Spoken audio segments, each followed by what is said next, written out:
Hi అండి. చిన్నపిల్లలు బాగా ఇష్టపడి తినే చందమామ బిస్కెట్స్ ఇంట్లోనే ఈజీగా ఎలా చేసుకోవచ్చో చూపించబోతున్నాను.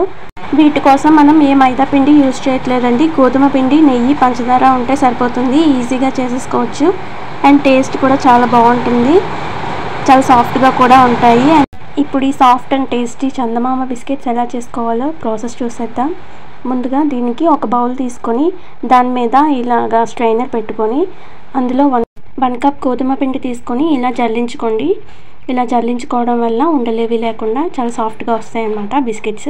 ఇప్పుడు అందులోనే 1 కప్పు పంచదార పౌడర్ చేసుకొని ఇలా జల్లించేసుకోండి. ఇప్పుడు అందులోనే కొంచెం సాల్ట్ వేసుకోండి. సాల్ట్ వేసుకోవడం వల్ల మరింత బాగుంటాయి అన్నమాట బిస్కెట్స్. ఇప్పుడు దీనికి నాకు ఒక 1/2 కప్పు నెయ్యి పడిందండి. ఈ 1 కప్ గోధుమ పిండికి ఇలా కొంచెం కొంచెం వేసుకొని నెయ్యి మొత్తం పిండిలో బాగా కలిసేటట్టుగా ఇలాగా మొత్తం అంతా బాగా కలుపుకోండి. నెయ్యి ఒకేసారి కాకుండా ఇలా కొంచెం కొంచెం వేసుకోండి. ఒకేసారి వేసేసామంటే ఒకవేళ ఎక్కువైపోతే పిండి లూజ్ అయిపోతుంది, బిస్కెట్ సరిగ్గా రావు. ఇలా చపాతీ ముద్దలాగా కలుపుకొని పక్కన పెట్టుకోండి. ఒక బౌల్ తీసుకొని అందు మీద స్టాండ్ పెట్టుకొని ఇలాగా ప్రీహీట్ చేసుకోండి ఒక 10 మినిట్స్. ఇప్పుడు మీరు బిస్కెట్స్ ఎందులో అయితే చేయాలనుకుంటున్నారో దానికి ఆయిల్ ఇలా అప్లై చేసుకొని ఉంచుకోండి పక్కన. ఇప్పుడు బిస్కెట్స్ పిండిని చపాతీ చేసుకునే దాని మీద కానీ లేదంటే ఇలాగ చాపింగ్ బోర్డ్ మీద కానీ ఒక స్క్వేర్ షేప్ వచ్చేలాగా 1/2 ఇంచ్ మందంతో ఇలాగా సర్దేసుకోండి. ఇప్పుడు బిస్కెట్స్ చందమామ షేప్ తెచ్చుకోవడానికి ఇలాగా ఒక చిన్న గిన్నె తీసుకోండి లేదా ఒక కప్ తీసుకోండి.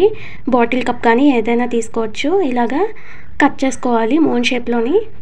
చూసారు కదా, చూపిస్తున్న విధంగా కట్ చేసుకోండి. ఇప్పుడు అవన్నీ ఆయిల్ గ్రీస్ చేసాం కదా, ఆ ప్లేట్లో మొత్తం సర్దేసుకొని ఇప్పుడు ప్రీహీట్ చేసాం కదా అందులోని మెల్లగా పెట్టేసి ఒక 30 మినిట్స్ వరకు మీడియం టు లో ఫ్లేమ్లోని కుక్ చేసుకోండి. చూసారు కదా, చాలా బాగా కుక్ అయిపోయాయి. కింద కలర్ చేంజ్ కూడా అయింది. ఇలా కలర్ చేంజ్ అయితే కంప్లీట్గా కుక్ అయిపోయినట్టేనండి. కంప్లీట్గా చల్లారిన తర్వాత ఇలా నైఫ్తో చిన్నది కదిపామంటే వచ్చేస్తాయి. చూసారు కదా, మాడకుండా ఎంత చక్కగా వచ్చాయో. అండ్ సాఫ్ట్గా కూడా ఉంటాయండి. చాలా బాగుంటాయి. టేస్ట్ కూడా తప్పకుండా మీరు ట్రై చేయండి. మీకు ఎలా వచ్చిందో నాకు కింద కామెంట్లో షేర్ చేసుకోండి. అండ్ నా వీడియో ఫస్ట్ టైం చూస్తే ప్లీజ్ సబ్స్క్రైబ్ చేసుకోండి, సపోర్ట్ చేయండి. ఈ వీడియో మీకు నచ్చితే లైక్ చేయండి, మీ ఫ్రెండ్స్కి రిలేటివ్స్కి షేర్ చేయండి. Thank you for watching. Bye.